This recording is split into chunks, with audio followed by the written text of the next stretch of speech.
Here are 3 stretches that are terrible for you if you've been diagnosed with an L4-L5 or L5-S1 disc bulge or herniation. Now, you probably have a laundry list of stretches that PTs, chiropractors, massage therapists have given you in hopes of seeing lasting relief, but all they really keep doing is kind of keeping you on this loop or hamster wheel of pain where you might feel good in the moment, but once that wears off, the pain always comes back. Now, at the top of that list is probably a similar exercise to what is known as the child's pose. This is a great stretch if you want to continue to piss off your low back, always stretching and pulling on muscles that really don't want to be stretched and pulled on. So if that's your goal, keep doing it. But if you want to try something different, do what I call the active cat-cow. Now, this exercise is combining a few different things that are really good for the low back from a gentle movement, motion is lotion type of perspective. We're going to combine 2 things. One, the cat-cow or pelvic tilting, along with an active extension and flexion type of movement. Now, the cat-cow is going to be the first thing, but I want to do a modified, simple version of it, just focusing at the low back. And what you're going to do, get on all fours, and you're going to isolate the pelvic tilting or the cat-cow movement just to the lumbar region, the lower back. Once you've done 1 to 2 reps of both anterior pelvic tilt and posterior pelvic tilt in this position, you're then going to rock forward into a gentle extension, pushing your hips towards the ground, and then coming back and moving into a gentle stretch that looks similar to the child's pose. But what I want you to be thinking about is not stretching or trying to chase the sensation of tight muscles. What we want to do is I want you to take a deep breath, round your low back, and only go to the point where you start to feel tension. If you're hanging out in this position, if you feel, oh, that tightness, that stretching feels so good, I want to hold this and go deeper. If those are your 2 things that you're doing, I want you to stop. I want you to focus on going into this rounded low back position only for a second.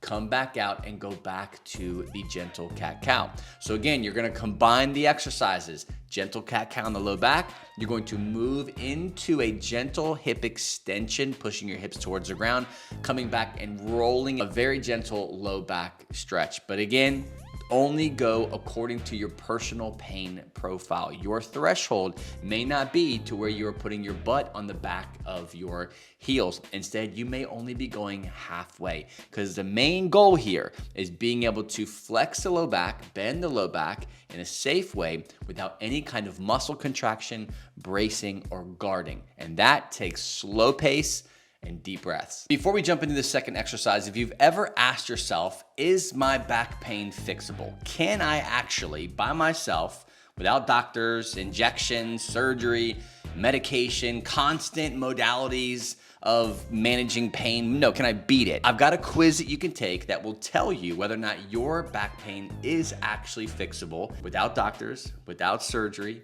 without medication, or random pain management strategies. You go to fitnessforbackpain.com/quiz. I will also give you the best strategy to take action on if you are actually able to fix it yourself. So based off of your results, I'm gonna send you the next best step for you to take in healing your back pain by yourself. Just go to fitnessforbackpain.com/quiz. Take action and you'll be on your way to getting better. Now let's jump back in. Now, what I call the twisting baseball stretch is probably the second most used stretch in hopes of trying to beat chronic low back pain. If your low back is catchy, if it's like borderline spasmy, you have a lot of tension, tightness, catching when doing certain movements like bending over, twisting, rolling over in bed, this stretch is only going to make things worse. A better alternative to this stretch is what I call the standing side glides. This is a very common herniation, bulge, or sciatica type of movement, and it's a very safe place to be because you're standing. Simply walk up to any type of wall you have access to, and you're going to turn with the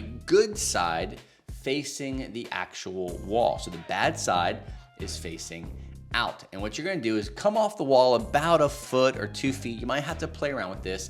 And you're going to put your forearm and fist up against that wall. And you're going to have a slight lean towards the wall that you are leaning on. So from here, what you're going to do is put your opposite hand on your hip, and you're going to slowly drop the hip towards the wall. What we're doing here is a very similar exercise with the extensions, where you're trying to encourage the vertebrae to also encourage the disc in between those two vertebrae to return back to a safer, more ideal position, in hopes of relieving some of the sciatica or symptoms that you might be experiencing. Now, the side glide extension exercise is just one variation that you can try. So if the side glide extension does not work, you can do other types of extension. The goal here is to replace the stretching with something that is more productive, and the side glide extension exercise is a great place to start. You probably hear me talk a lot about how complex chronic back pain is. It's not just an exercise problem.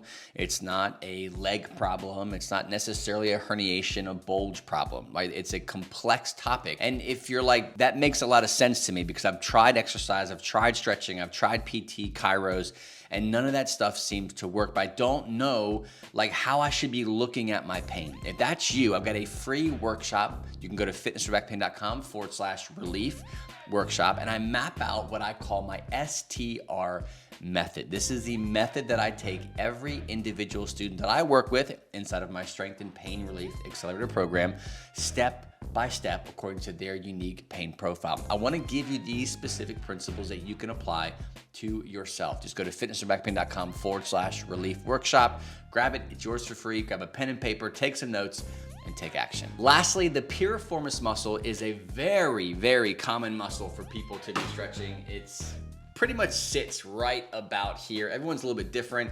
How it innervates and where the sciatic nerve goes through it or under it or over it varies from person to person. But what tends to happen is we get into a lot of stretching in this area, right? We're feeling a lot of tightness and yuckiness in this area, so we stretch it. And a common piriformis stretch is the one where you're kind of sitting in a chair, you hike one leg over your opposite leg, and then you're kind of taking your chest down towards your shins or the knee. You can do this in a lot of different ways. It can be when you're standing, it could be when you're sitting, or even on the ground. The point here is I don't want you to keep hammering the piriformis. Instead, let's focus on more of a universal deep glute stretch. And a really safe one for L4-L5 or L5-S1 disc herniations or bulges is what I call the pigeon-toed deep butt stretch. What you're gonna do is the lead leg, which is out front, is going to turn in. You're going to step back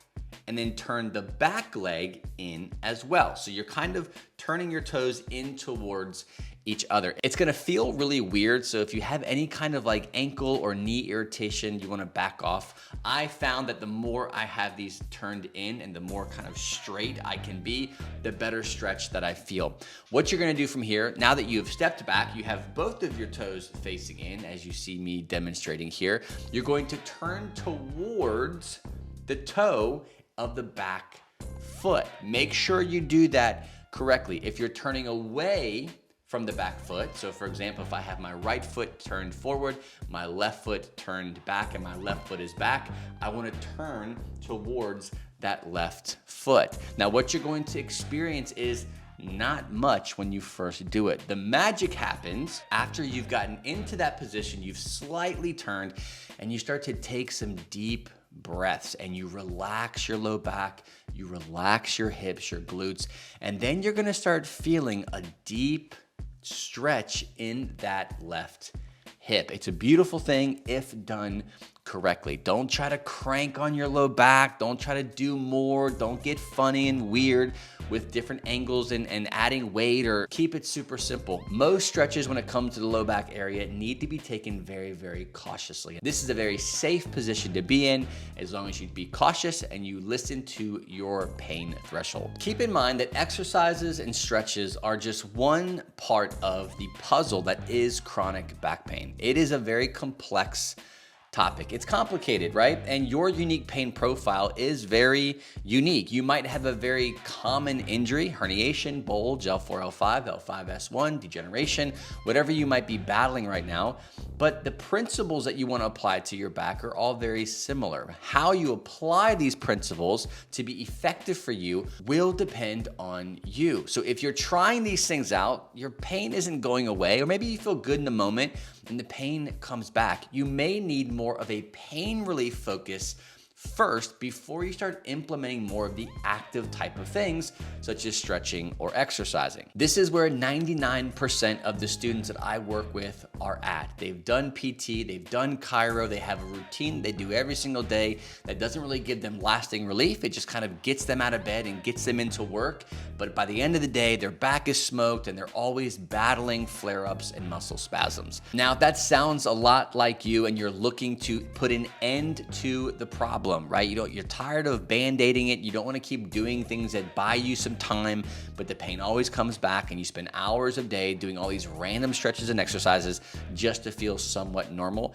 If that's you and you want to stop that stuff, take getting out of pain very seriously and are ready to take action, let's have a conversation to see if what I do can actually help you. Go to fitnessforbackpain.com/apply, share a little bit of details about your situation with me, and then grab a time for us to chat, and we will have a conversation, and I will tell you whether or not what I do will actually help you. And I promise you, if it doesn't work for you, I'm gonna tell you before you go any further with working with me. And through that conversation, we'll be able to determine whether or not what I do can actually help. Just go to fitnessforbackpain.com/apply, grab a time for us to chat, and we'll talk then. Thanks for watching. God bless, and I will see you on the next episode.